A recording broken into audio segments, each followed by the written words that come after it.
The orc bride stood in the center of the circle, green skin flushed darker with embarrassment, and Vaughn Xander could see the exact moment her composure began to crack.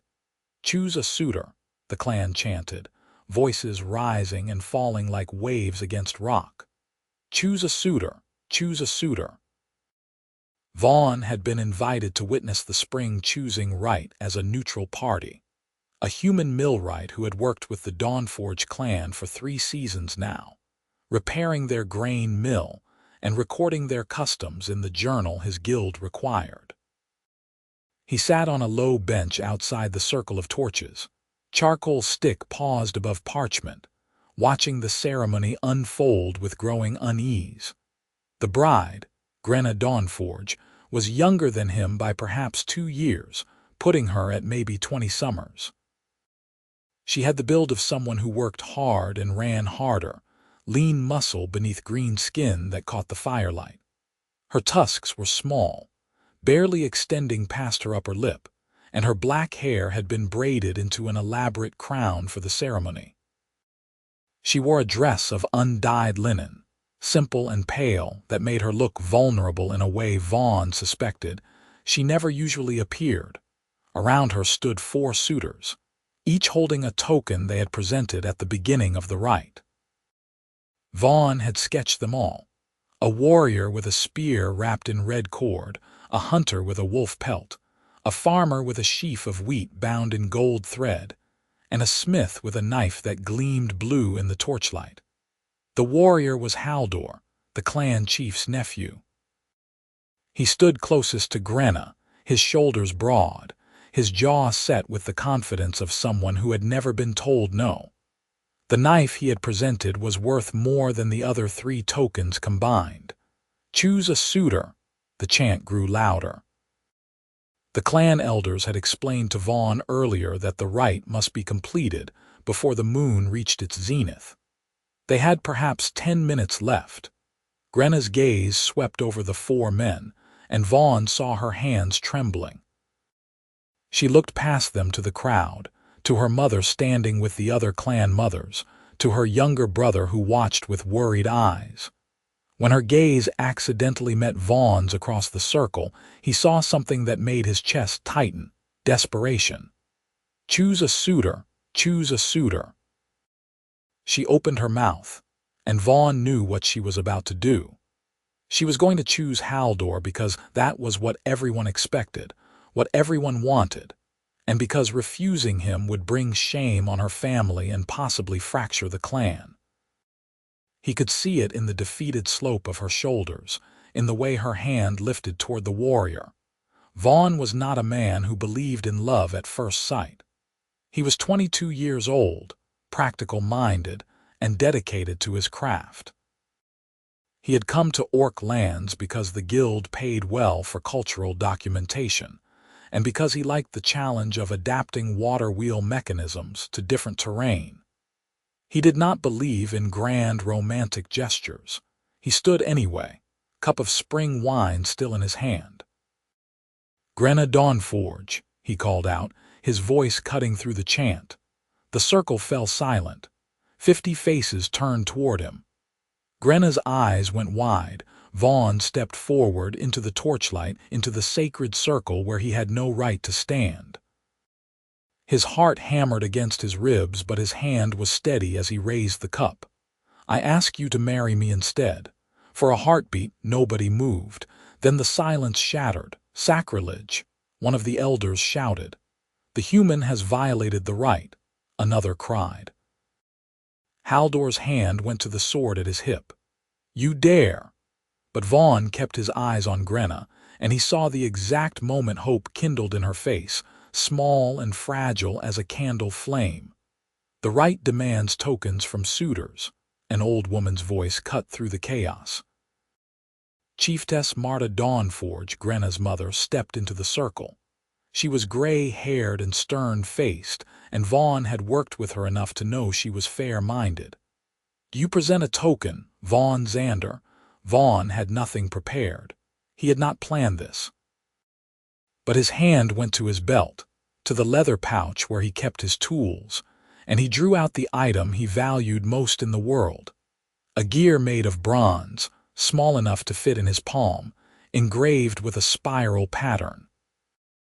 His grandfather had made it, had taught him to cut the teeth, had passed down the craft that fed him. "I present this," he said, holding it up so the torchlight caught the metal. "Made by my grandfather's hand, carried across 3 kingdoms, worth more to me than gold." Marta took the gear, examined it, then looked at her daughter. "The law is clear. Any who present an honest token may stand as suitor. The bride may choose or refuse all." Her eyes held Vaughn's for a long moment. "But if chosen, the union must be completed through the trials. You understand this?" "I do," Vaughn lied. He had no idea what the trials were. He only knew that Grenna was still looking at him like he had just thrown her a rope in deep water.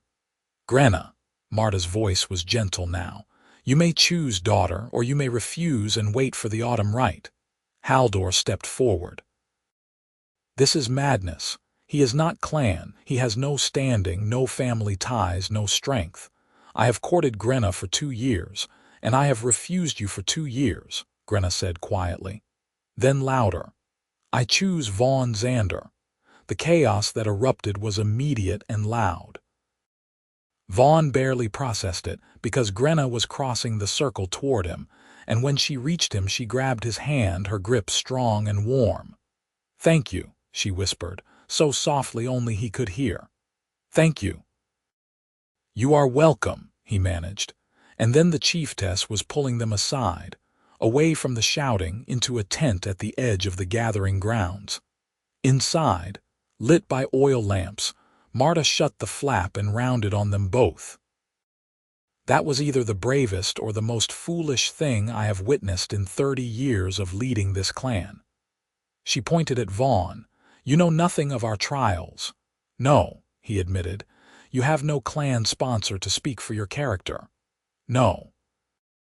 You have no bride gift prepared, no family to negotiate terms, and half the clan wants to throw you out for violating sacred ground." "Probably fair," Vaughn said. Marta's severe expression cracked just slightly. "And yet you did it anyway." "He did it anyway," Grenna echoed, still holding his hand. She looked at him with an expression Vaughn could not quite read. Why? There was that question. Vaughn could have said something noble, something about justice or honor. Instead, he told the truth. "You looked terrified. And I thought perhaps you deserved a choice that did not terrify you." Grenna's grip on his hand tightened. She had calluses on her palms, he noticed. Working hands, Marta sighed, long and heavy. "The law stands. You have presented a token. Grenna has chosen. Now you must complete the trials to prove your worth as a husband." She held up a hand before Vaughn could ask. 3 trials completed over 3 phases of the moon. First trial is strength of body. Second is skill of hand. Third is wisdom of heart. Fail anyone and the betrothal is void. "And what happens to Grenna if I fail?" Vaughn asked. "She returns to the rite in autumn to choose again from new suitors." "Haldor will still be there," Grenna said flatly. Marta's face softened. "Yes, he will." Vaughn looked at the young woman still gripping his hand, at the fear beneath her gratitude, and made a decision that was probably foolish but felt entirely right. "Then I will not fail." "Bold words," Marta said. "We begin tomorrow at dawn."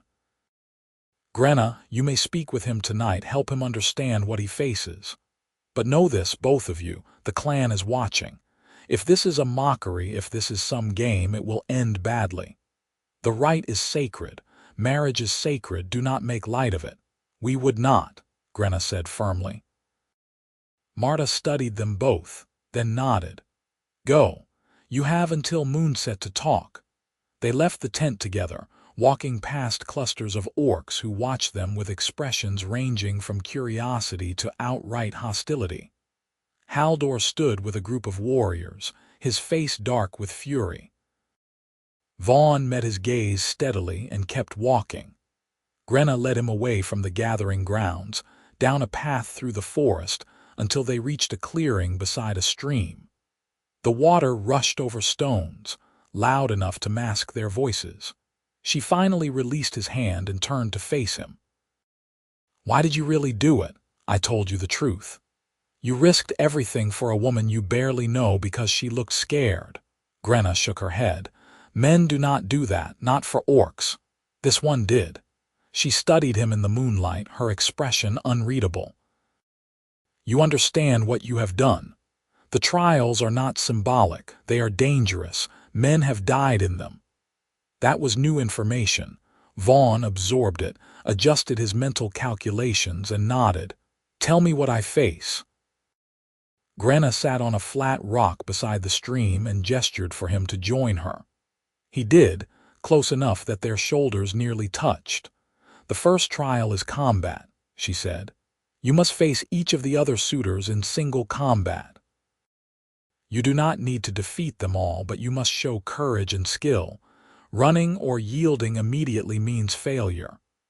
Vaughn had been in exactly 3 fights in his life, all of them as a teenager, all of them unsuccessful. "What weapons?" "Your choice. Staff, sword, knife, fists. Each opponent will match your choice." "How badly can they hurt me?" Grenna's silence was answer enough. "Right," Vaughn said. "What is the second trial? A test of skill. You must prove you can provide for a family. For you, as a millwright, they will likely ask you to solve a mechanical problem, something to test both your craft and your ability to adapt." That was better. Vaughn could work with mechanical problems. "And the third, wisdom of heart. It varies. Sometimes the elders ask questions. Sometimes they create a situation where you must choose between competing values. It is meant to show your true character." Vaughn thought about that. "Have people failed it?" "Yes.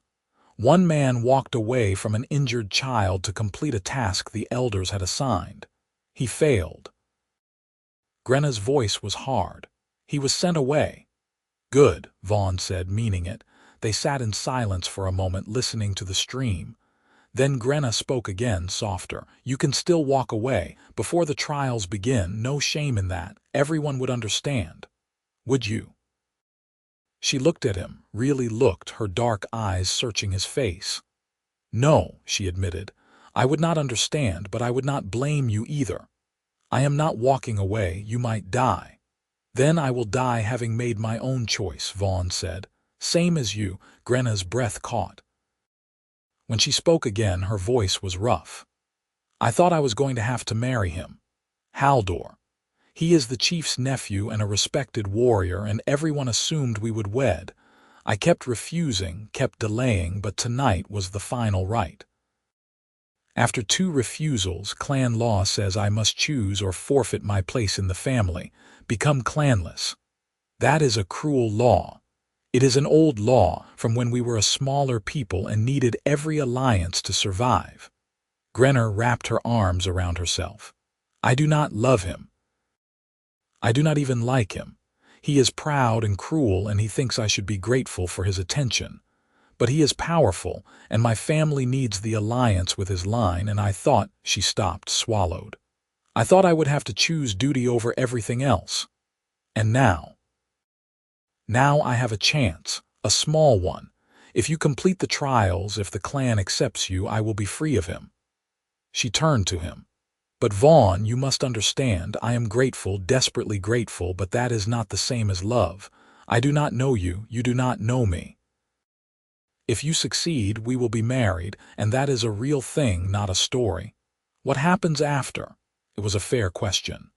Vaughn had not thought past the moment in the circle, past the impulse to help her. Now he did, considering the weight of what he had set in motion.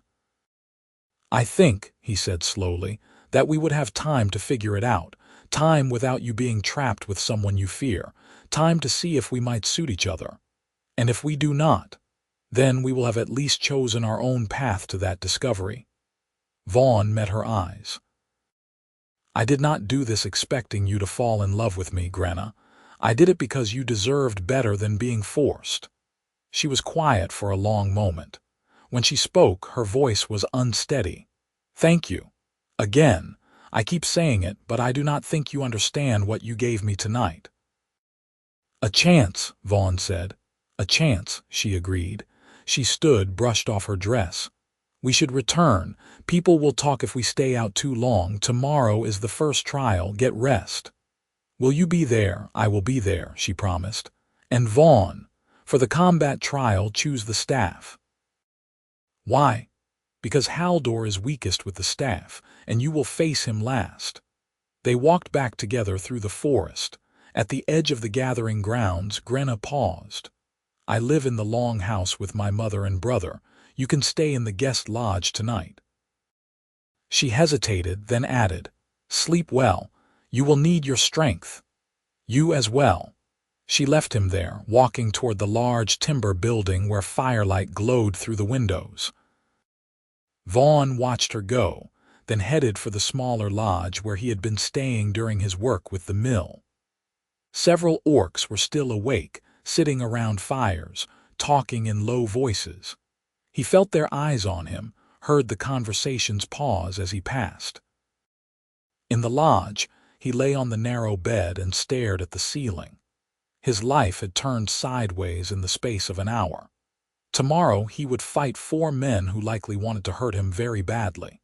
In 3 weeks he would be married or dead or sent away in shame. He should have been terrified.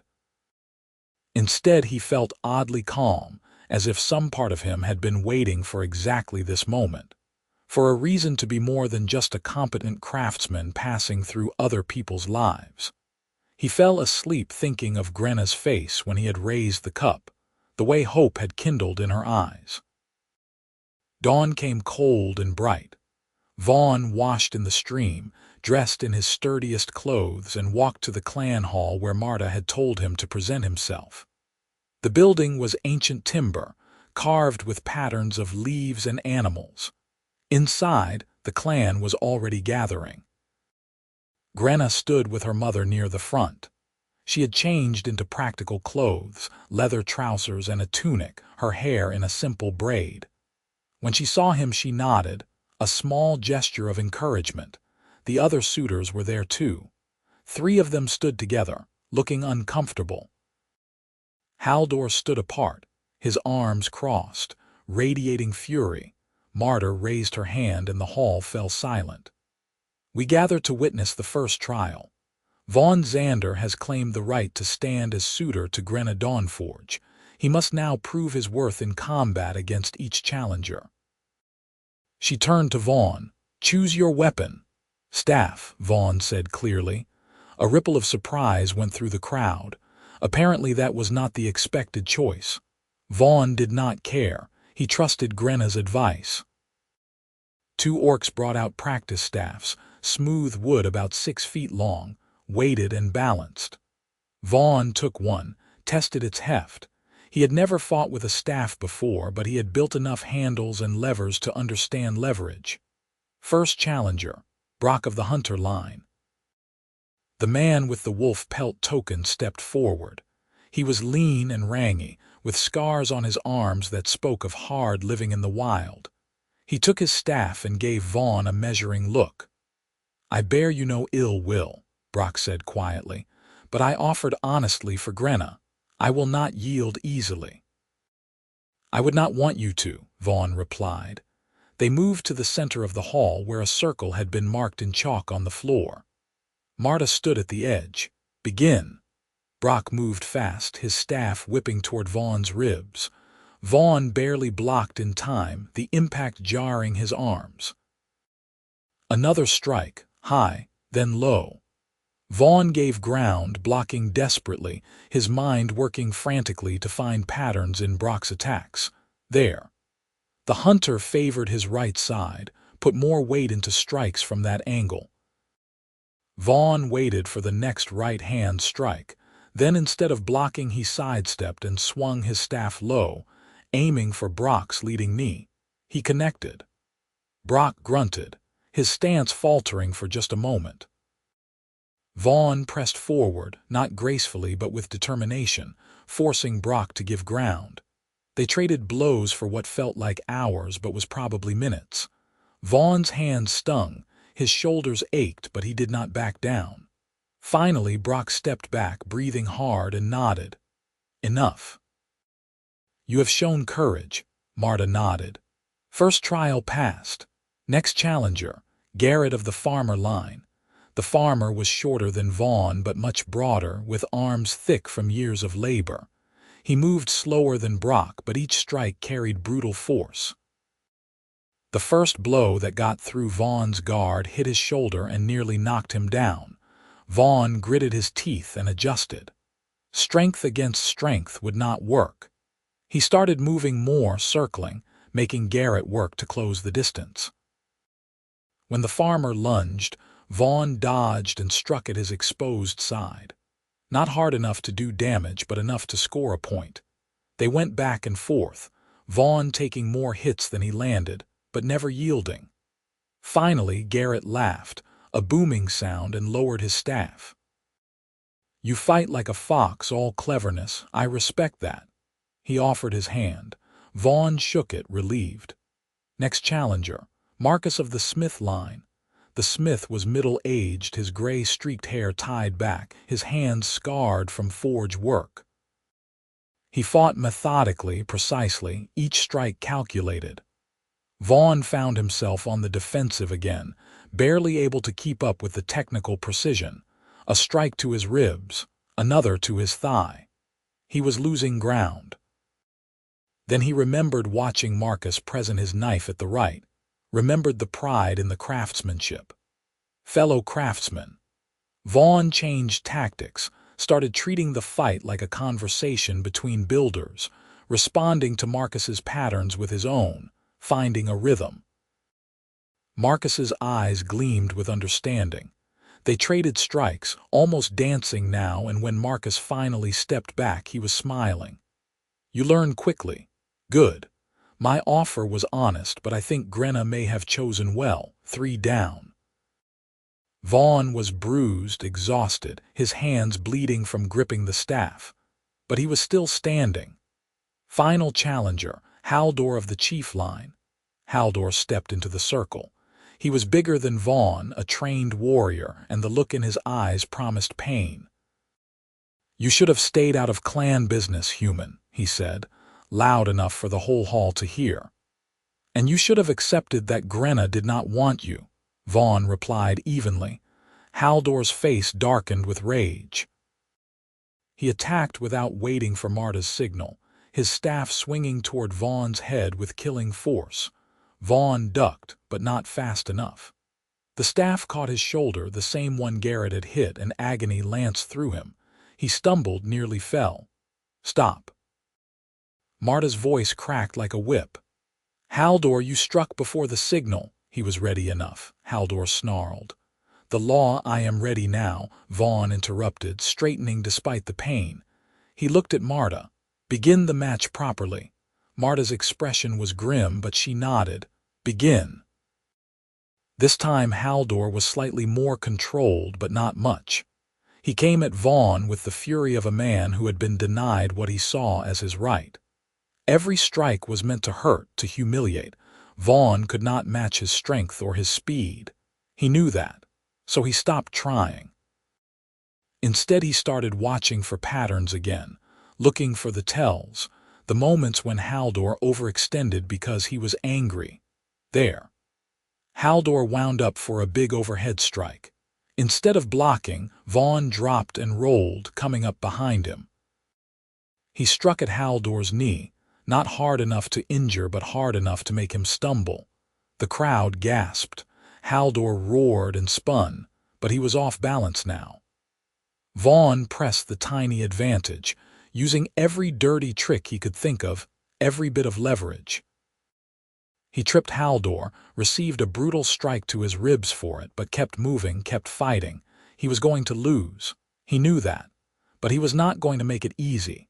Haldor backed him against the edge of the circle, staff raised for a finishing blow. Vaughn met his eyes, refusing to look away. Enough, Grenna's voice rang out. She had stepped forward, her face furious. Mother, by law he only has to show courage. He has fought 4 opponents. He is still standing. That is enough. Marta looked at the clan elders standing beside her. They conferred in low voices. Then the oldest, a woman with white braids, nodded. The girl speaks truth. The trial is past. Haldor's staff lowered. For a moment Vaughn thought he might strike anyway, law or not. Then Haldor threw his staff to the ground.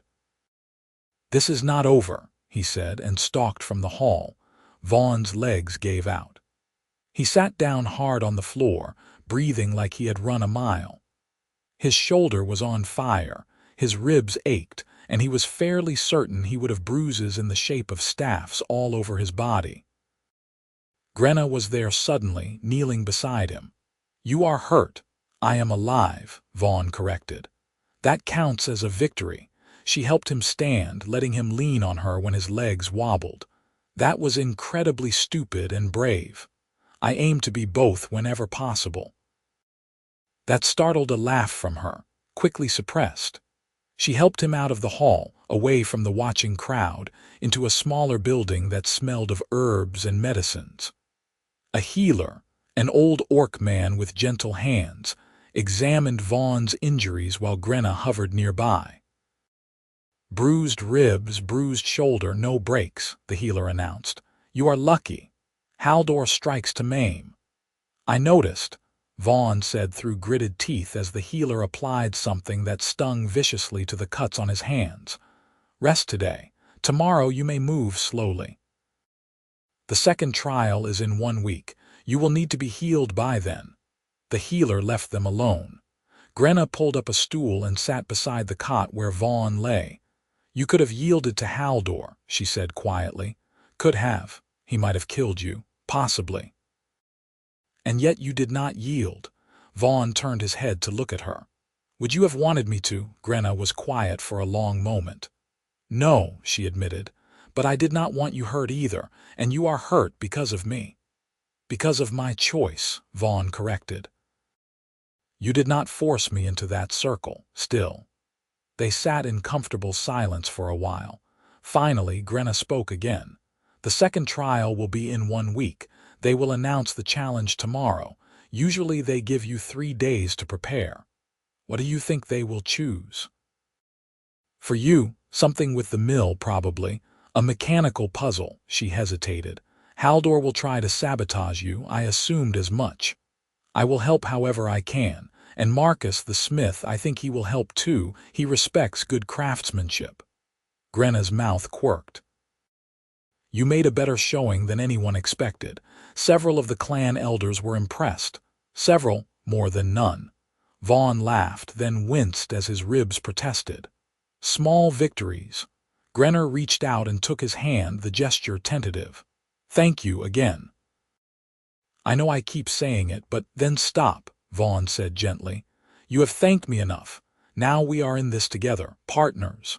"Partners," Grenna repeated, testing the word. She smiled, small but genuine. "I think I like that." Over the next week, Vaughn healed and learned. Grenna visited him every day, bringing food and news. The clan was divided about the match, she reported. The older generation was suspicious of outsiders but respected the law. The younger generation was split between those who found the whole situation romantic and those who thought Vaughn was a presumptuous fool. Haldor was loudly declaring the trials a mockery and gathering supporters. "Let him gather," Vaughn said. He was sitting up now, able to move without agony. "The law is the law." On the third day, Marcus the smith visited. He brought a bottle of dark beer and a thoughtful expression. "I wanted to speak with you," Marcus said, settling onto a stool. "About the second trial." Vaughn accepted the beer gratefully. "What about it?" "It was announced this morning. You are to repair the old mill wheel at the Eastern Grain House, the one that has been broken for 2 years. Vaughn sat up straighter, ignoring the twinge in his ribs. "I know that wheel. I examined it when I first arrived. The shaft is cracked, the gears are misaligned, and the whole assembly needs to be remounted." "Exactly. Normally it would take a team of craftsmen 2 weeks working together." Marcus met his eyes. "You will have 3 days working alone." That is impossible. That is the trial. Vaughn set down the beer, his mind already working through the problem. I would need new gears cut, a replacement shaft, proper tools, lifting equipment. You may request any materials and tools that are available in the clan holdings, but no direct help. Marcus leaned forward. However, the law does not say you cannot receive advice, or that someone cannot happen to leave tools in convenient locations. Vaughn understood. You would risk Haldor's anger. Haldor is not clan chief, no matter how he acts. Marcus's jaw set stubbornly. And I believe in honest craftsmanship. What you need to do is difficult but not impossible. With the right preparation, you can succeed. They spent the next hour talking through the problem, Marcus offering insights from his forge work, Vaughn sketching plans on spare parchment. By the time the smith left, Vaughn had the beginnings of a strategy. Grenna arrived that evening with dinner and found him surrounded by drawings. I heard about the challenge, she said, setting down the food. Can you do it? I do not know, Vaughn admitted, but I am going to try. She studied his sketches, her head tilted. I am strong and fast. If materials happened to be staged near the mill before you started, that would not be direct help. It would be convenient, very convenient, she smiled. Tomorrow you should visit the site, see what you are working with. I will come with you. They walked to the eastern grain house the next day, Vaughn moving slowly but steadily. His ribs still ached, but the sharp pain had faded. The mill was a sturdy stone building beside a fast-flowing creek. The water wheel was indeed a disaster, hanging crooked on its supports, the shaft visibly cracked. Vaughn examined every inch of it, making notes, measuring with lengths of string. Grenna watched, occasionally asking questions that showed she understood more about mechanics than he expected. Your father was a builder, Vaughn guessed. My father was a warrior who died when I was young, but my uncle built water systems for the clan. I used to follow him around, handing him tools. Grenna touched one of the broken gears. He died 3 years ago, a sickness in his lungs. I think he would have liked you. I wish I could have met him. They worked until sunset, planning, preparing. Over the next 2 days, materials began appearing near the mill, always when no one was watching. New cut timber the right size for a shaft, gears that someone had helpfully repaired. Rope and pulleys. Marcus visited again, offering quiet suggestions. Brock the hunter stopped by with food. Even Garrett the farmer appeared, awkwardly offering the use of his draft horses if heavy lifting was needed. You are earning respect, Grenna told Vaughn the night before the trial. They sat by the stream again, their spot. Not from everyone, but from enough. Haldor, still furious, still gathering his supporters, be careful during the trial. Grenna's expression was worried. The law says you work alone, but it does not prevent accidents. I will be careful, Vaughn promised. The second trial began at dawn. The clan gathered to witness, Marta officiating again. She laid out the rules, 3 days from sunrise to sunset each day. Vaughn could use any materials in the staging area but could accept no direct help. At the end of 3 days, the wheel must turn and grind grain. Begin, Marta said. Vaughn began. The first day was dismantling the old wheel, a brutal process of wrestling with rusted metal and rotted wood. His still healing ribs protested every movement, but he pushed through, methodical and focused. The crowd thinned as the day wore on, most people returning to their own work. But Grenna stayed, sitting within sight, a quiet presence. Haldor showed up around midday with several friends. They stood watching, making loud comments about human weakness and incompetence. Vaughn ignored them, though his jaw ached from clenching. Near sunset, one of Haldor's friends wandered too close to the staging area, stumbling into the pile of replacement gears. Several went rolling toward the creek. Grenna was there before Vaughn could move, catching the gears, her face furious. "That was not an accident. Prove it," the orc said, grinning. Marta appeared from wherever she had been watching. "This area is sacred trial ground. The next person who interferes will be banned from the gathering grounds for a full turning of the moon." Her gaze fixed on Haldor. "That includes supporters of any suitor. Am I clear?" Haldor nodded stiffly. He and his friends left, but Vaughn knew it would not be the last attempt.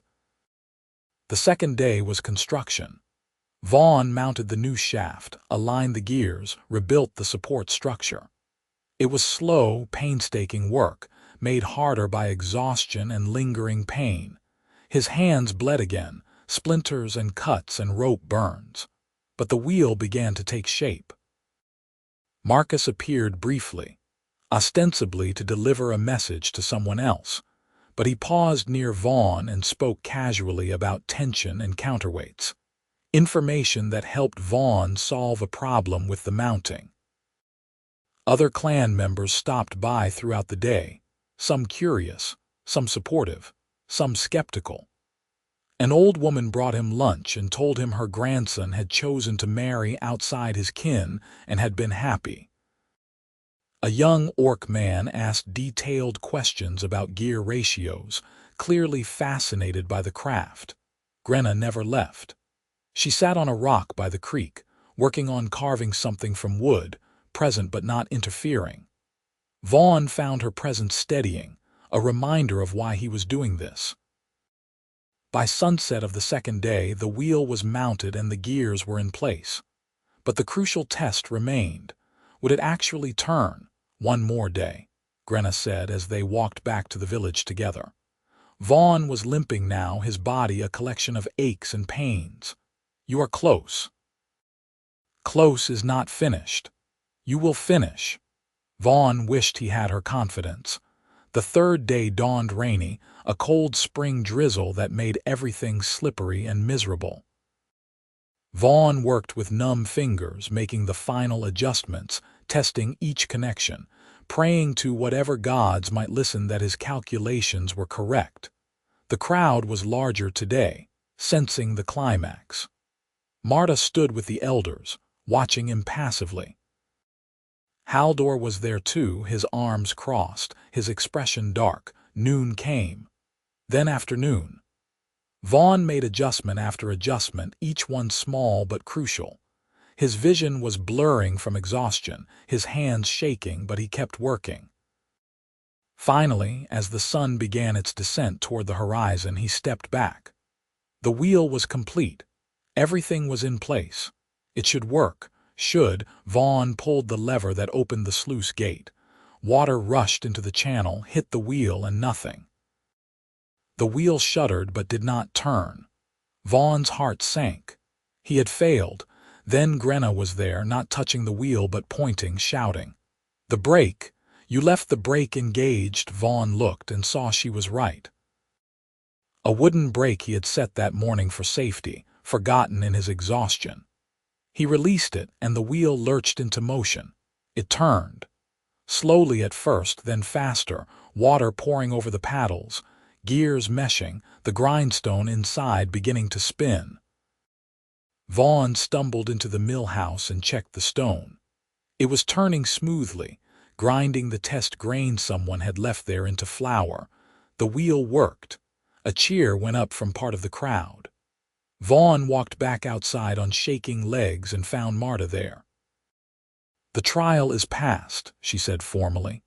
"Well done, Vaughn Xander," he nodded, too exhausted for words. Grenna was suddenly there, catching him as he swayed. "I have you," she said. "I have you." She helped him away from the mill, away from the watching eyes, to the healer's house again.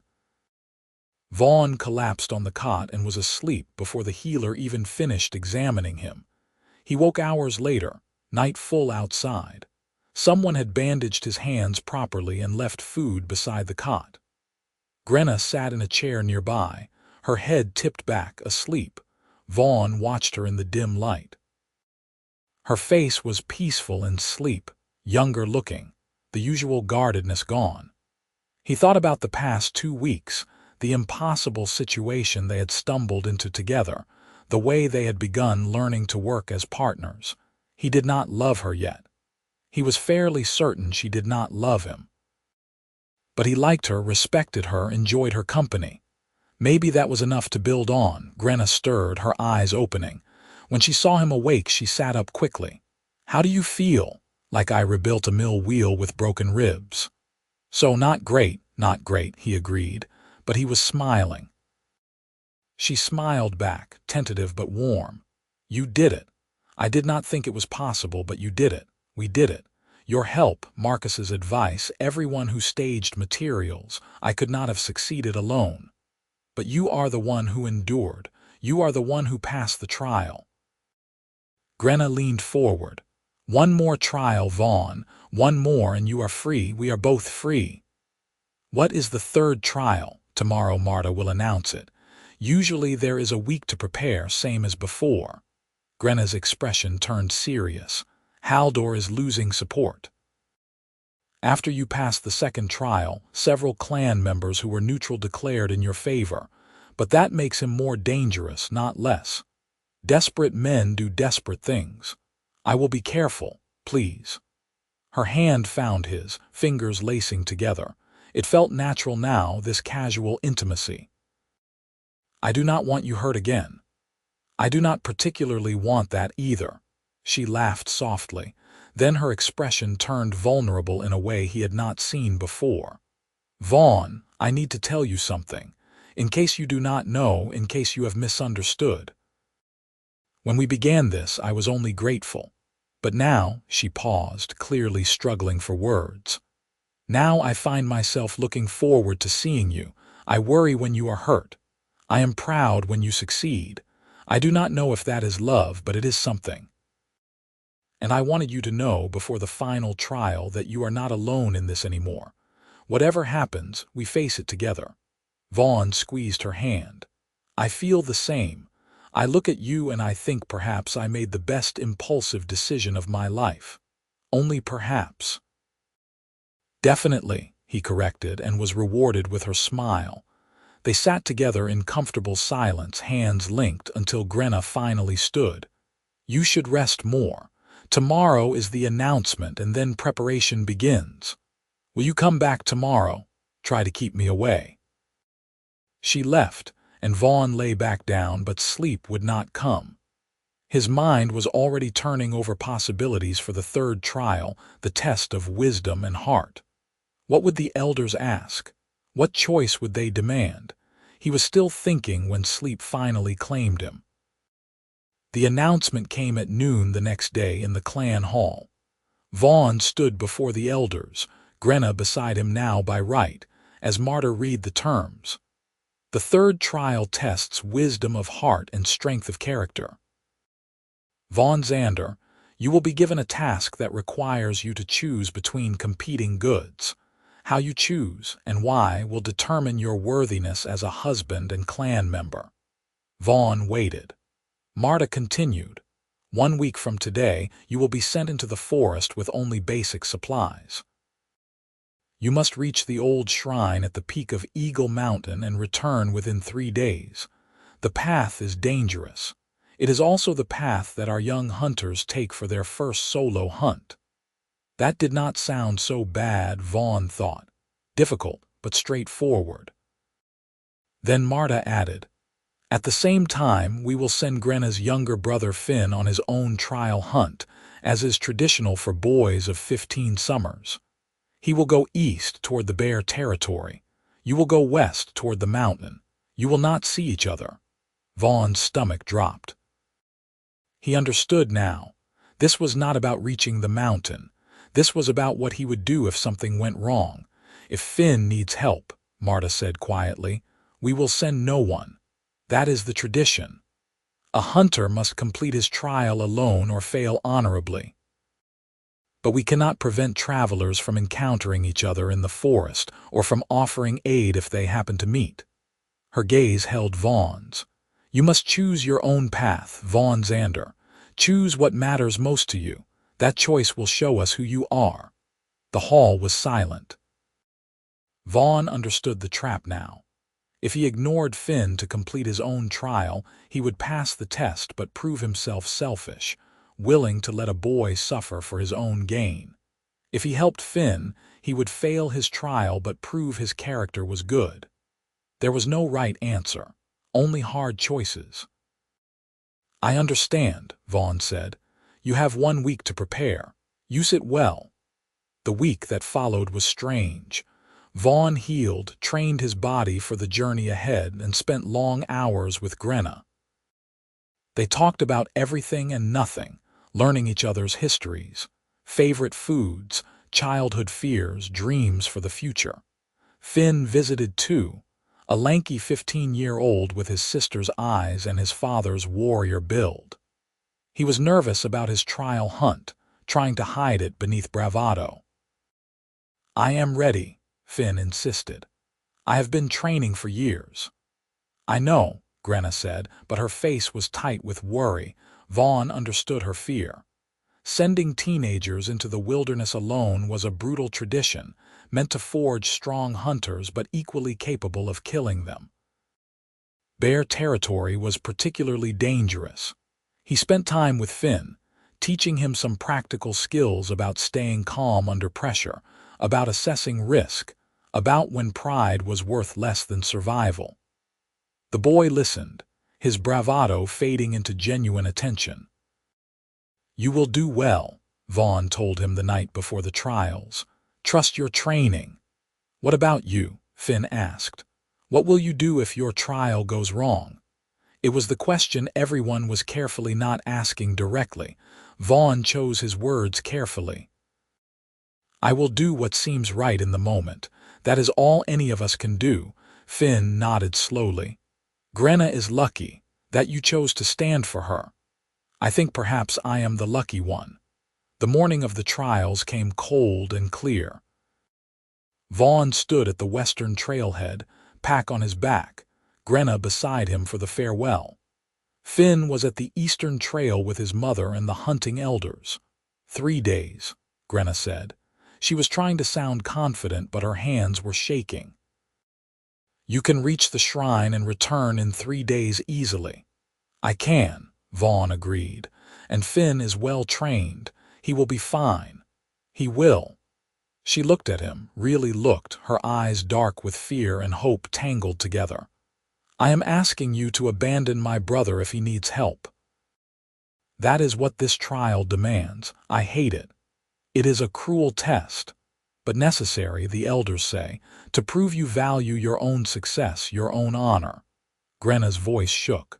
"To prove you are not just a hero playing at rescue." Vaughn reached out and cupped her face gently, his bandaged hands careful against her green skin. "I am going to tell you something, and I need you to hear it clearly. I did not stand in that circle to be a hero. I stood there because you needed help and I could offer it. That has not changed.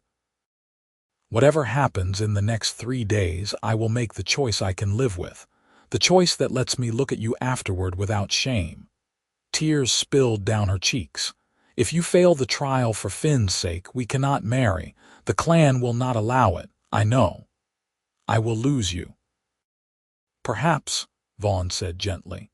"Or perhaps the clan will see that a man who chooses compassion over glory is exactly the kind of man they want in their family." Grenna laughed, shaky and wet. "You have more faith in them than I do. Then I will have faith for both of us." She kissed him then, sudden and fierce, her lips warm against his. When she pulled back, her face was determined. "Come back to me, Vaughn Xander. However you manage it, come back." "I will," he promised. Then Marta was there, signaling that it was time. Vaughn shouldered his pack, gave Grenna one last look, and started up the western trail toward Eagle Mountain. The forest was beautiful in spring, everything green and alive and growing. Vaughn made good time, his body finally healed enough to handle the exertion.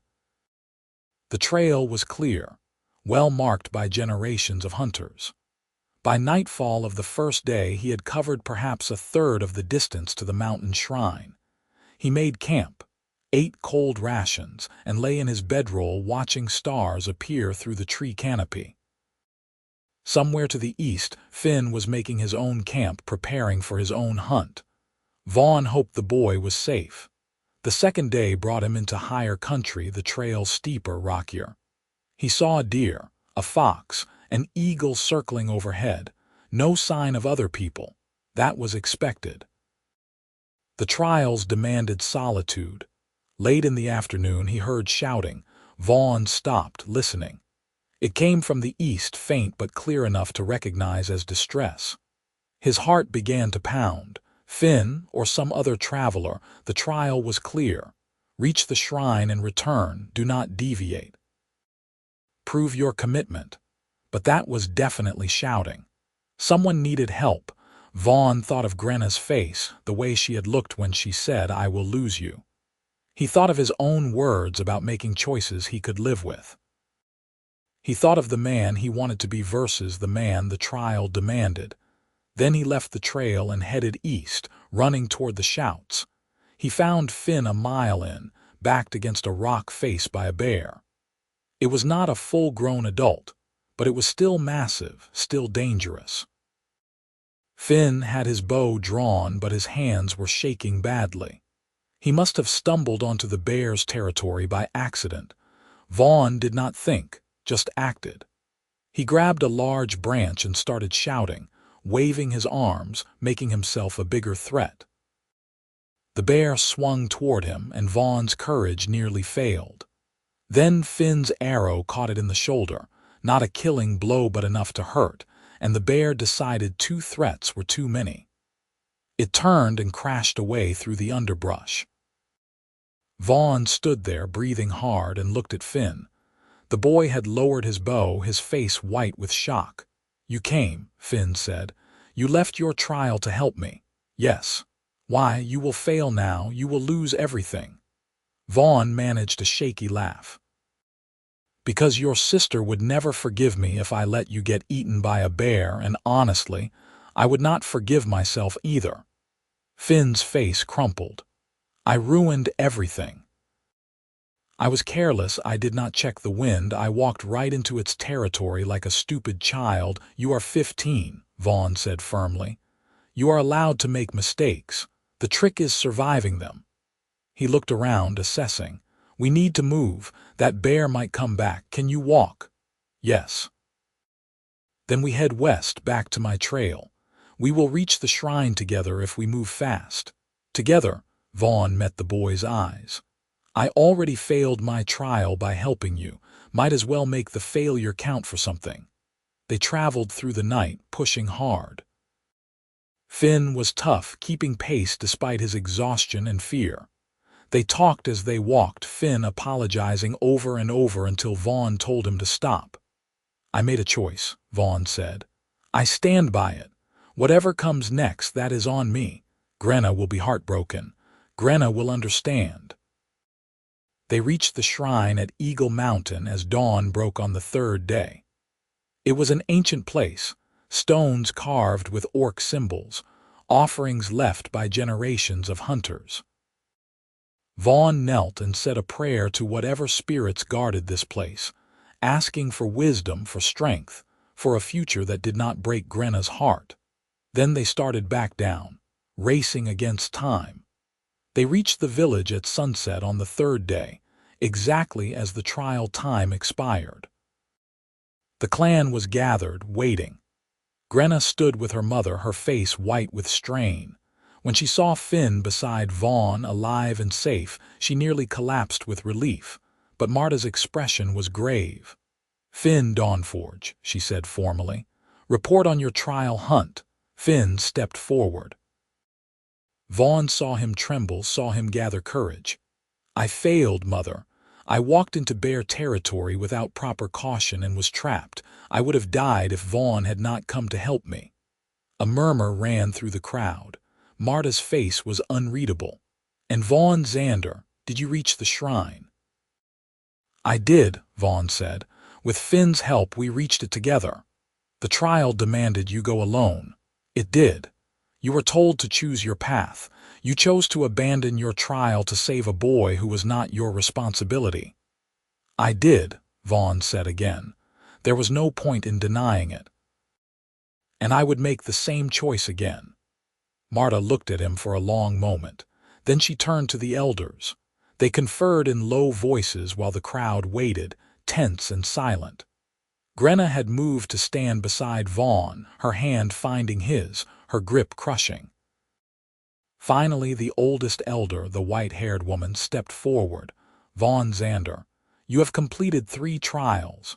In the first, you showed courage against superior strength. In the second, you showed skill and determination. In the third, you showed the content of your character. She paused. You chose compassion over glory. You valued life over your own success.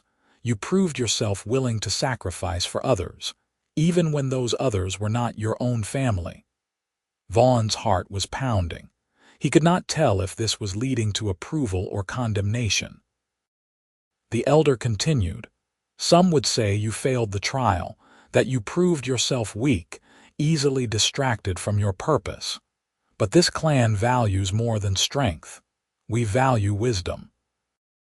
And it is the judgment of this elder circle that a man who would abandon his own trial to save a child is precisely the kind of man we want bound to our family. Vaughn's knees nearly buckled with relief. Furthermore, Marta said, stepping forward, Finn has shown today that even a failure can teach valuable lessons. He will repeat his trial hunt in autumn with new wisdom earned. There is no shame in this. She looked at her son, her face soft with love. I am grateful you are safe, my son. And grateful to the man who chose you over his own ambitions. Finn was openly crying now. Grenna was too, tears streaming down her face as she held Vaughn's hand. Marta raised her voice so the whole clan could hear. The trials are complete. Vaughn Xander has proved himself worthy. The betrothal stands. The marriage will take place at the summer bride feast as is traditional. Does anyone challenge this judgment? Silence. Then, from the back of the crowd, Haldor stepped forward. Vaughn's relief crystallized into tension. I challenge, Haldor said. Marta's expression hardened. On what grounds? He is human, an outsider. He has no clan standing, no family ties, no proof that he can truly be one of us. Haldor's voice was cold. I invoke the right of challenge. Let him face me in single combat. If he wins, I will accept the marriage. If I win, Grenna returns to the choosing right. A shocked murmur ran through the clan. Marta looked at the elders, clearly furious but bound by law. The white-haired elder nodded reluctantly. The challenge is within his rights if the suitor accepts. All eyes turned to Vaughn. He was exhausted, bruised, had just completed 3 brutal trials. Fighting Haldor now, a trained warrior, would be suicide. He thought of Grenna's hand in his, the way she had kissed him before the trial. He thought of the last 3 weeks, the partnership they had built, the future they might have. I accept, Vaughn said. Grenna's grip on his hand tightened painfully. No, Vaughn, no, you cannot. I can, he said gently. And I will. Haldor's smile was vicious. Tomorrow at dawn, swords. To yield or to blood. Vaughn nodded. Haldor turned and walked away, his supporters following. The crowd dispersed slowly, talking in low voices. Marta approached Vaughn, her expression troubled. You do not have to accept this. The law allows a month to prepare for formal challenges. He would spend that month harassing Grenna, questioning my worthiness, making life difficult for everyone who supported me, Vaughn said. Better to finish it now. He will kill you, maybe. Vaughn managed a tired smile. But I have surprised people before. Marta shook her head but did not argue further. She left, taking Finn with her. That left Grenna and Vaughn alone in the gathering twilight. You are an idiot, Grenna said, her voice shaking with fury and fear. A brave, wonderful, infuriating idiot. I have been called worse. Haldor is a master swordsman. You are a millwright with 3 weeks of combat experience. I am aware of the disparity. She grabbed his shoulders, forcing him to look at her. I am not worth dying for. Do you understand me? I am not worth that. You are wrong, Vaughn said quietly. And even if you were right, I am not doing this just for you. I am doing it because Haldor needs to understand that bullying and intimidation do not win. Someone needs to stand up to him, and that someone might as well be me. Grenna let out a sob and pulled him into a fierce embrace. He held her, feeling her shake against him, wishing he could promise her everything would be fine. But he was not in the habit of lying, especially not to her. We should go to Marcus, Grenna said finally, pulling back. He can help you prepare. 1 night is not much, but it is something. They found Marcus at his forge, working late. When they explained the situation, the smith's face darkened with anger. That honorless coward. He could not defeat you fairly through the trials, so now he tries to kill you with a sword. Marcus slammed his hammer down. Fine, we train. All night if we must. They worked until midnight, Marcus teaching Vaughn every dirty trick he knew, every way a weaker fighter could survive against a stronger one. Dodge, deflect, tire him out, go for small cuts rather than killing blows. Stay alive long enough to find an opening. Vaughn absorbed it all, his body screaming with exhaustion, his mind focused with desperate clarity. Finally, Marcus called a halt. You need rest. A few hours of sleep will serve you better than more practice. Grenna walked Vaughn back to the guest lodge. At the door, she stopped him. If you die tomorrow, I will never forgive you, she said fiercely. Noted. I mean it. We have gone through all of this, all these trials, built something real, and if you die now, I will, her voice broke. I will be destroyed. Vaughn cupped her face, brushing away her tears with his thumbs. Then I suppose I had better not die. Vaughn, he kissed her, putting everything he could not say into it, his affection for her, his hope for their future, his determination to survive. When they broke apart, Grenna was crying again. I love you, she said. I know it is fast. I know it is probably just fear and gratitude tangled up together, but I love you, and I needed to say it before tomorrow. I love you too, Vaughn replied, and meant it. And it is not just fear or gratitude. It is real. They held each other in the darkness, and for a moment everything was perfect and peaceful. Then Grenna pulled away. Sleep. I will see you at dawn. She left, and Vaughn lay down on his narrow bed, certain he would not sleep. But exhaustion claimed him within minutes, pulling him under into dreamless dark. He woke to someone shaking his shoulder.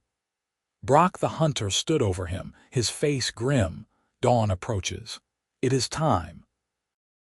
Vaughn, dressed in his sturdiest clothes, buckled on the sword Marcus had lent him, and walked out to face whatever came next. The entire clan had gathered in the practice yard, forming a wide circle. Haldor stood in the center, already armed, looking fresh and confident. He had not spent the night hiking through wilderness or fighting bears or rebuilding mills. He was rested, trained, dangerous. Vaughn stepped into the circle. Grenna stood with her mother and brother, her face pale but composed. Marcus gave him a small nod of encouragement. Brock and Garrett stood nearby, their expressions supportive. Marta raised her hand. This is a formal challenge witnessed by the clan. The fight is to yield or to blood. First to draw blood or force surrender wins. Killing is not required and will be judged afterward by the circle. Her eyes fixed on Haldor with that last part, a clear warning. Haldor drew his sword, a beautiful weapon that rang as it cleared the scabbard. Vaughn drew his borrowed blade, serviceable but not remarkable, and took his stance. Begin, Marta said. Haldor attacked immediately, not bothering with caution or testing strikes. He came in fast and hard, clearly intending to end this quickly. Vaughn barely dodged the first strike, felt the wind of the blade passing his face. He backpedaled, parrying desperately, all of Marcus's training flooding his mind. Do not try to match his strength. Deflect, dodge, survive. Haldor pressed forward, his blade a blur of steel. Vaughn gave ground, focused entirely on not dying in the first 30 seconds. The crowd was shouting, but he could not process words, only the singing threat of the sword. Then Haldor overextended just slightly, putting too much weight into a downward cut. Vaughn sidestepped instead of blocking and slashed at Haldor's exposed side. First blood. A thin line of red appeared on Haldor's ribs, barely a scratch, but it was enough. Vaughn had scored. Haldor's face went purple with rage. He roared and came at Vaughn with renewed fury, no longer calculated, no longer controlled. Angry, and anger made mistakes. Vaughn used every trick Marcus had taught him, every dirty tactic, every bit of leverage. He tripped Haldor, received a cut to his arm for it, but kept moving. He threw sand in the warrior's eyes, receiving curses and a wild slash that he barely dodged. He refused to stand and trade blows, refused to give Haldor the fight he wanted. It was not pretty. It was not heroic, but it was effective. Haldor was tiring now, his swings getting wilder, his breathing labored. Vaughn's arm was bleeding freely, his legs shaking with exhaustion, but he stayed focused. Wait for the opening. Wait. There. Haldor lunged, overcommitting. Vaughn twisted aside and brought his sword around in a move Marcus had drilled into him, catching Haldor's blade and sending it flying from his grip. For a heartbeat, they stood frozen. Then Vaughn's sword was at Haldor's throat, steady despite his shaking hands. "Yield," Vaughn said. Haldor's face was a mask of humiliation and rage. For a terrible moment, Vaughn thought he might try to fight anyway, unarmed against a blade. Then Haldor's shoulders slumped. "I yield," he said, the words bitter. Vaughn stepped back, lowering his sword. The crowd erupted in cheers and shouts. Marta strode forward, her face severe. "The challenge is complete. Vaughn Xander has won fairly. Haldor, you will honor your word and accept the marriage." Haldor nodded stiffly. Then he looked at Vaughn, and his expression was strange, a mixture of anger and something that might have been respect. "You fight like a coward," Haldor said, "but you fight smart, and you do not give up. That counts for something." It was not quite an apology, but it was close. Vaughn nodded, accepting it. Then Grenna was there, catching him as his legs finally gave out, her arms around him, her voice in his ear saying his name over and over like a prayer. "You won," she said. "You actually won." "We won," Vaughn corrected. "All of us, together." The healer patched his arm, declaring it a clean cut that would heal quickly. The clan dispersed, talking excitedly, already turning the fight into a story that would probably grow with each telling. Vaughn sat with Grenna and her family, drinking water, feeling the reality of what had happened slowly sink in. "The summer bride feast is in 3 weeks, Marta said. She was smiling now, the sternness gone. "That gives us time to prepare properly. Vaughn, you will need to be formally adopted into clan standing before the marriage can be recognized. There is a ceremony, less dramatic than the trials, I promise." "I can handle another ceremony," Vaughn said. "Good." Marta stood. "I will leave you two to talk. You have earned privacy, I think." She left, taking Finn with her. Grenna and Vaughn sat together in the morning sun, exhausted and battered and alive. "What happens now?" Grenna asked. "Now we plan a wedding," Vaughn said, "and then we live our lives, together." "Together," Grenna repeated. She leaned her head on his shoulder. "I keep waiting to wake up and find out this was all a dream, that you did not really stand in that circle for me. I did, and I would do it again. Even knowing what it would cost." Vaughn thought about the trials, the pain, the fear, the exhaustion. Then he thought about the woman beside him, the partnership they had built, the future stretching ahead. especially knowing what it would cost," he said. "Because you are worth it. We are worth it." Grenna tilted her head to kiss him, gentle and sweet. "I love you, Vaughn Xander." "I love you too, Grenna Dawnforge." The 3 weeks until the summer bride feast passed quickly. Vaughn underwent the clan adoption ceremony, which involved ritual offerings, reciting clan history, and receiving a new name to signify his belonging: Vaughn Xander Dawnforge. It felt strange and right all at once, having a family name that meant something, that connected him to these people. The clan accepted him with surprising warmth. His victory over Haldor had earned him respect, but it was his choices during the trials that won him genuine affection. People sought him out to talk about craft, about ethics, about bridging human and orc understanding. He found himself part of a community in a way he had never experienced before. Grenna was beside him through it all, helping him navigate clan politics, explaining traditions, building their future together. They talked about where they would live. They decided to stay with the clan, where Vaughn's skills as a millwright were valuable. They talked about children someday when they were ready. They talked about everything and nothing, learning each other's rhythms, falling deeper in love with every conversation. The night before the wedding, Vaughn sat with Marcus, Brock, and Garrett, sharing drinks and stories. They had become his friends, these 3 suitors who might have been his enemies. "I thought you were crazy," Brock admitted, "standing in that circle with no plan, no preparation, but you proved me wrong." "We all thought you would die in the first trial," Garrett added cheerfully. "No offense." "None taken." Marcus raised his cup.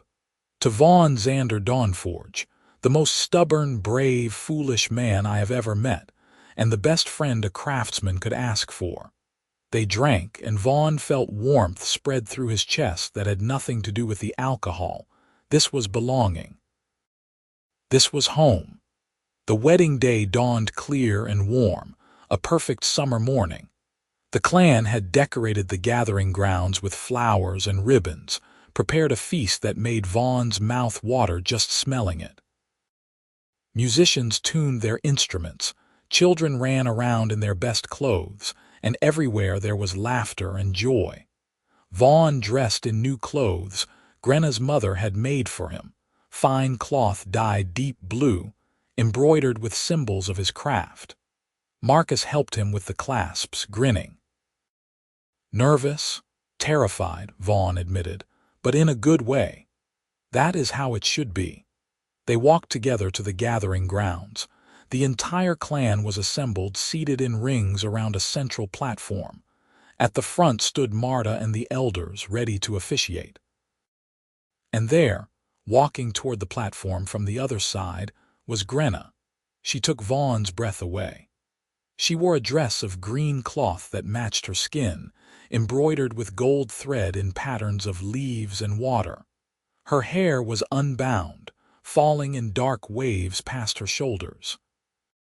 She was smiling, her eyes bright with happiness and just a touch of tears. They met at the platform and took each other's hands. Marta began the ceremony, speaking in the old language first, then translating to common tongue so Vaughn could understand. Words about partnership, about choosing each other, about building a life together. "Vaughn Xander Dawnforge," Marta said formally. "Do you choose Grenna as your wife, to stand beside her in joy and hardship, to honor her as your equal, to build a future together?" "I do," Vaughn said clearly.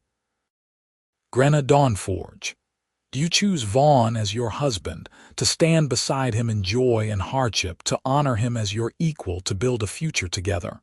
"I do," Grenna said, her voice strong and sure. "Then, by the authority of this clan and the spirits who watch over us, I declare you married." Marta smiled. "You may seal the union with a kiss." Vaughn cupped Grenna's face and kissed her, putting everything he felt into it: love and gratitude and hope and joy. The crowd cheered, whistling and stomping their approval. When they broke apart, both of them were laughing. The feast that followed was magnificent. There was roasted meat, fresh bread, vegetables in savory sauces, fruit pies, and enough beer and wine to float a boat. The clan ate and drank and celebrated, toasting the new couple, telling stories, singing songs. As the sun began to set, Marta called for quiet. She raised her cup high. "Choose a suitor," she chanted, echoing that night months ago. "Choose a suitor," the clan took up the chant, playful now, joyful. "Choose a suitor, choose a suitor." Vaughn raised his own cup, meeting Grenna's eyes, remembering that moment when everything had changed. She was grinning, tears streaming down her face. "I choose Grenna Dawnforge," Vaughn called out. "Today and every day I choose her." The clan erupted in cheers. Grenna threw her arms around him, and they stood together in the center of the celebration, surrounded by community, by love, by the future they had fought so hard to claim. Later, much later, when the feast had wound down and the clan had dispersed to their homes, Vaughn and Grenna walked to their new house. It was small but sturdy, built by willing hands over the past weeks, a gift from the clan to welcome them. Inside, someone had left candles burning, flowers on the table, fresh bread and wine for their first night. Grenna took Vaughn's hand and led him inside, closing the door behind them. They stood together in the candlelight, husband and wife, partners, friends, lovers. "Thank you," Grenna said softly, "for standing in that circle, for choosing me when you had no reason to, for changing my whole life." "Thank you for letting me," Vaughn replied, "for trusting me, for building this with me." They kissed, gentle at first, then deeper, and Vaughn felt something settle in his chest, a contentment he had not known he was missing. This was right. This was home. The months that followed were not perfect.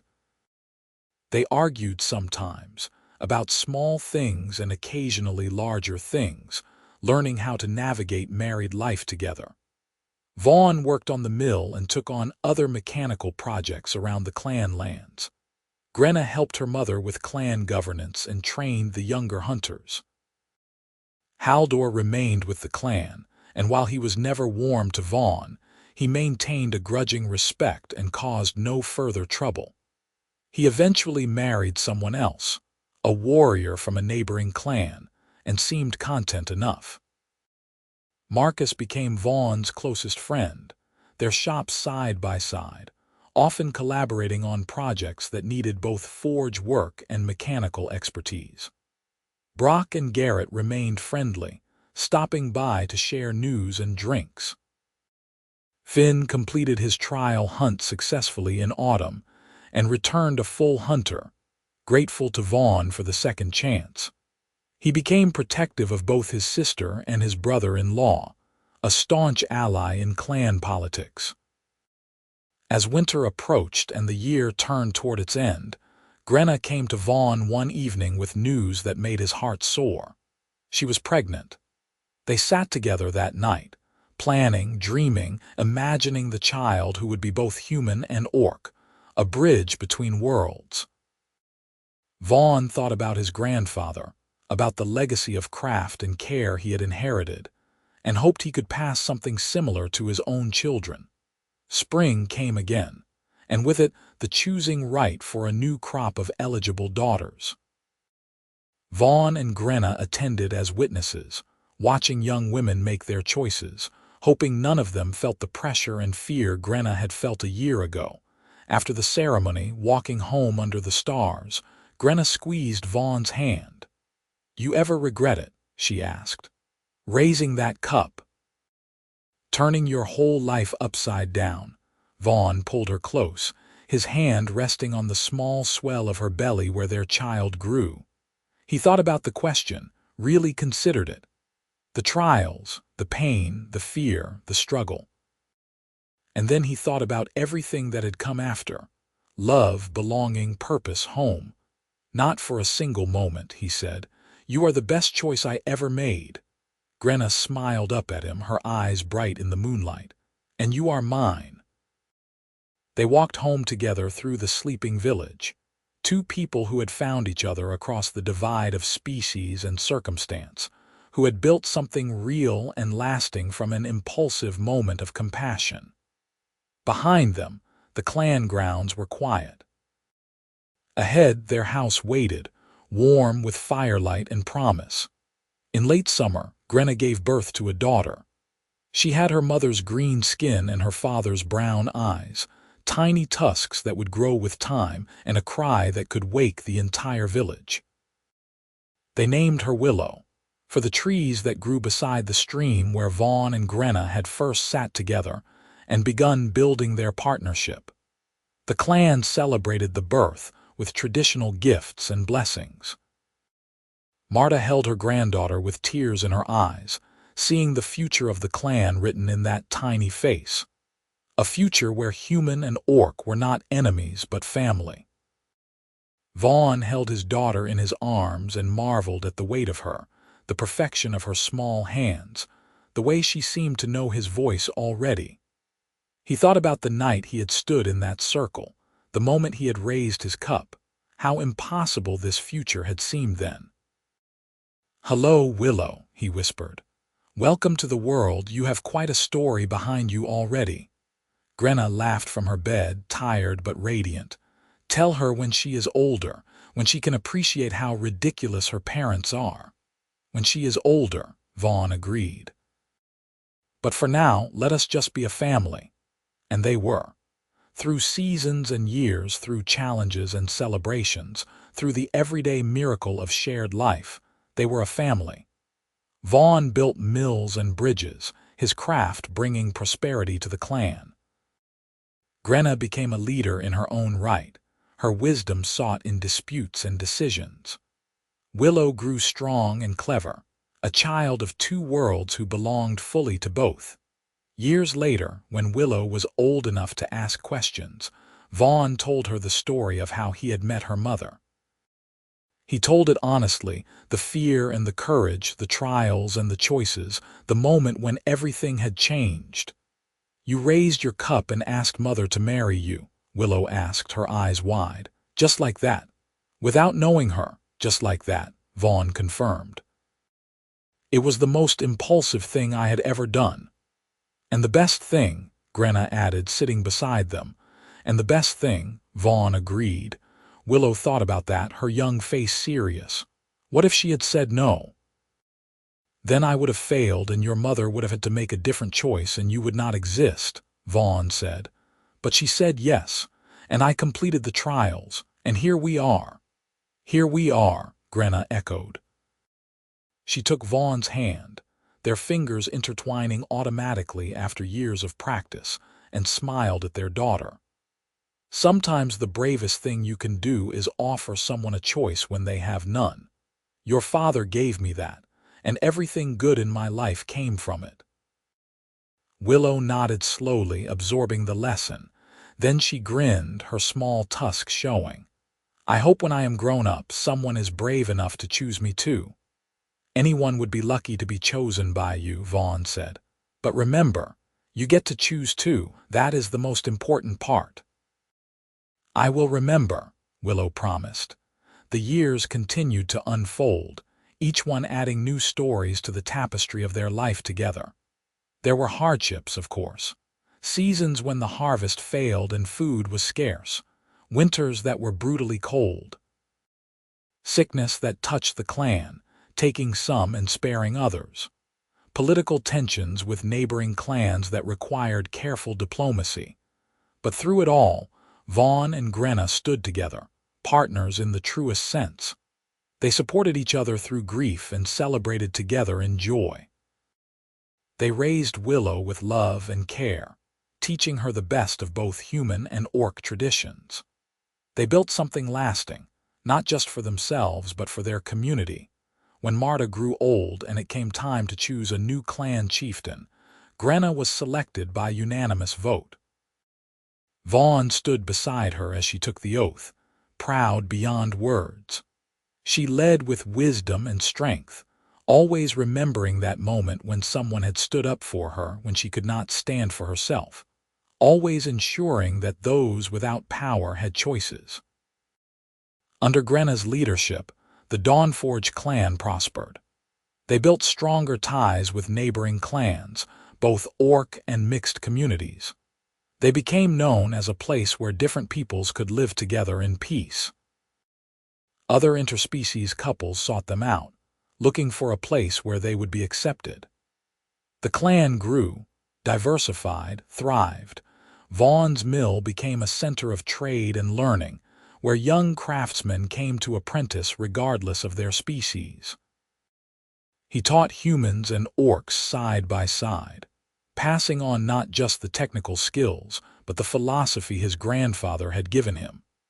That good work honestly done was worth more than gold, and that taking care of your community was the highest form of craft. As the years turned into decades, Vaughn and Grenna grew old together. Their hair turned gray, their joints ached in cold weather, their skin mapped with the evidence of long life fully lived. But their love remained strong, tempered by time into something unbreakable. On their 50th wedding anniversary, the clan held a feast in their honor. Willow, now grown with children of her own, stood to give a speech. 50 years ago, she said, her voice carrying across the gathering grounds, my father did something impossible. He stepped into a sacred circle where he did not belong and asked my mother to marry him. And my mother did something equally impossible. She trusted him. She said yes to a stranger, to a future she could not see, to love she had not yet felt. The crowd listened, rapt. They built something together that has lasted half a century. Not just a marriage, but a community. Not just a family, but a future. They taught all of us that courage is not just fighting with swords. Sometimes courage is raising a cup and offering someone a choice. Sometimes courage is saying yes to the unknown. Willow raised her own cup. To Vaughn and Grenna Dawnforge, to the parents who taught me what love really means, to the leaders who showed us how to build bridges instead of walls. The clan raised their cups as one. To Vaughn and Grenna. Vaughn looked at his wife, seeing past the lines and gray hair to the young woman who had stood in a circle all those years ago, desperate and afraid and hoping for rescue.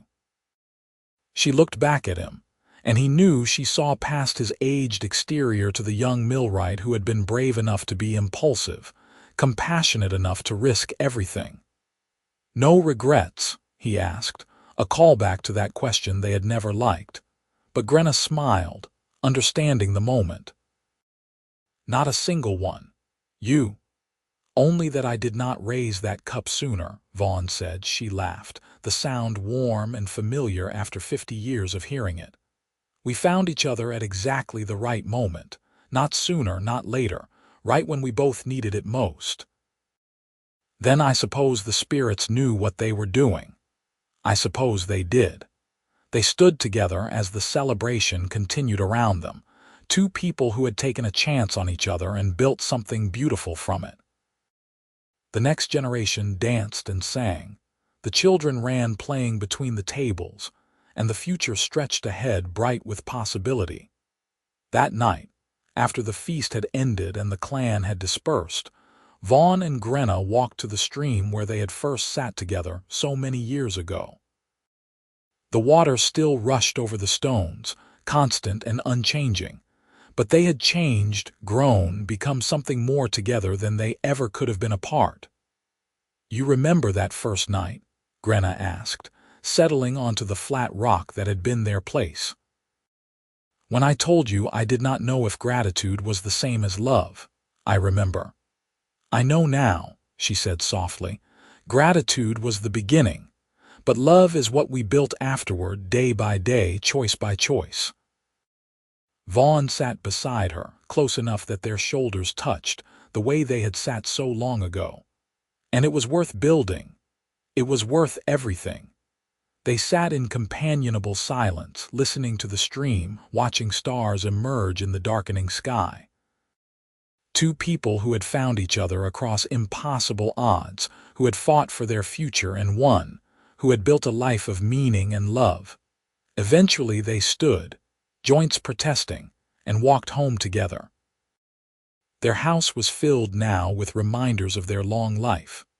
Tools Vaughn had crafted, textiles Grenna had woven, drawings Willow had made as a child, toys their grandchildren had left behind. Evidence of love in every corner. As they settled into bed, Grenna reached for Vaughn's hand one more time. "Thank you," she said, "for that night, for every day after, for choosing me." "Thank you for being worth choosing," Vaughn replied, "for making every trial, every challenge, every moment worth it. We did well, did we not? We did better than well. We did magnificently." Grenna smiled in the darkness. "Then let us rest, husband. We have earned it." "That we have, wife, that we have." They drifted to sleep together, hands linked, hearts intertwined, two souls who had found their home in each other. Outside, the clan slept peacefully, safe under the leadership they had built, enriched by the example they had set. The mill wheel turned steadily beside the stream, grinding grain for tomorrow's bread. And the stars watched over it all, ancient and patient, bearing witness to one more story of courage, choice, and love that transcended every boundary. In the morning there would be new challenges, new work, new moments to build on the foundation they had laid. But tonight there was only peace, satisfaction, and the simple joy of a life well lived together. And that, Vaughn thought as sleep claimed him, was more than enough. It was everything.